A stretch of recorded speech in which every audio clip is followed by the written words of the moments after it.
And I've never felt more alone all of a sudden. And I just remember this like creeping up feeling. And I realized like I have to go home and tell my two teen daughters that I don't have a job. These two girls rely on me for everything. And so like this wells up inside of me.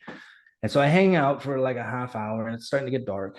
And I go home and I open the door. This isn't a surprise to my girls. I gave them the highlights of what could happen. They're both teenagers and they can handle that. And this is what I say, like my daughters are absolute rock stars and I love them and I'll do anything for them like any father would. But usually I think fathers are used to a one-way relationship of like we provide for them.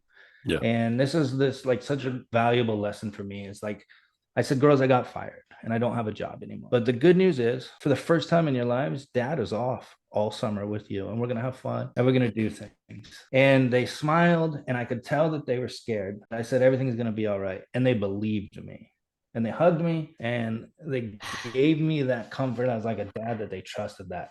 And I get emotional about that still this day because it meant like, okay, like we're all in this together. But I get them to bed and I freak the F out in bed. Like I laid down and the realization of I know I made a conscious decision to stand up for something and I feel morally justified that I did that. I think it's the right thing to do, but I have now lost everything